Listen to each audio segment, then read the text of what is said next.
Bonjour, Michel Delbos de Golf Training School Academy sur le golf du Beaujolais.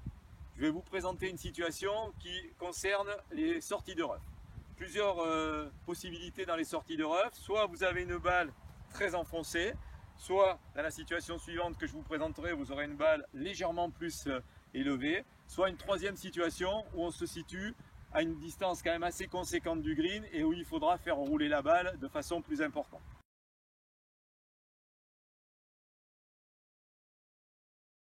Première situation, balle enfoncée, comme vous pouvez le voir. Qu'est-ce que je fais? J'organise mon setup. Le setup, c'est l'organisation du joueur devant la balle en respectant un certain nombre de points importants pour obtenir un bon résultat. La deuxième phase, c'est la phase de placement de la balle par rapport au joueur dans son stance. La balle est placée, bien sûr, sur le pied droit du joueur. Ensuite, le placement de la phase de club. La phase de club est beaucoup plus ouverte avec un poids du corps sur l'avant, légèrement sur la jambe avant. 65% du poids du corps repose sur l'avant.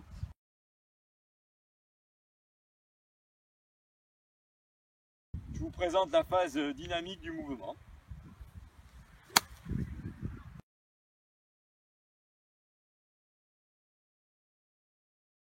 Deuxième situation. Comme vous pouvez le constater, la balle est dans le rough, mais beaucoup moins enfoncée, beaucoup plus en suspension au-dessus de l'herbe. Comment je m'y prends? Toujours organisation de mon setup, différente bien évidemment par rapport à la première où la balle était très enfoncée. Là, le poids du corps est réparti 50-50 sur les appuis. La phase de club reste beaucoup plus square derrière la balle.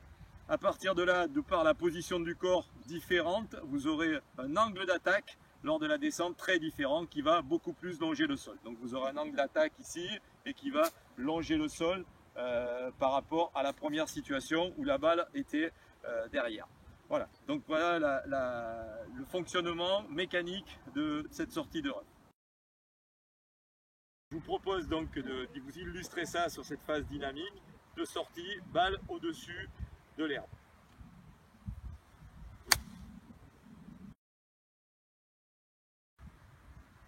Bien, je vous présente la troisième situation, troisième cas de figure, qui est celui d'une balle enfoncée, mais comme vous pouvez le constater, avec une distance qui nous sépare du green de une vingtaine ou 25 ou 30 mètres.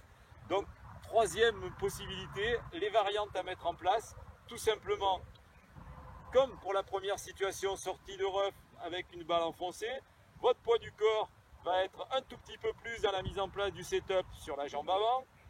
Donc, les mains devant la balle et à ce moment-là, vous aurez une balle positionnée sur le pied arrière avec une descente de club qui sera verticale.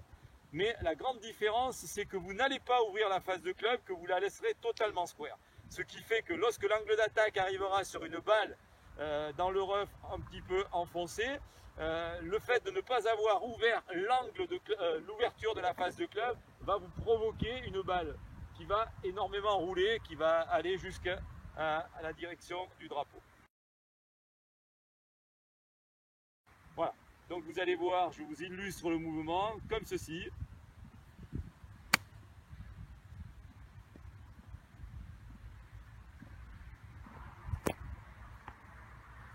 Et vous obtenez une balle qui a beaucoup de roulis, c'est-à-dire qui va en direction du drapeau, comme vous pouvez le constater, alors que nous étions à une trentaine de mètres de la cible.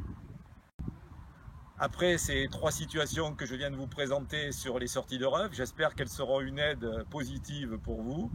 Et si vous souhaitez obtenir plus d'informations et en tout cas parfaire votre jeu, eh bien vous pouvez venir me rejoindre sur Golf Training School Academy pour développer en profondeur la méthode d'FPL sur laquelle je suis certifié.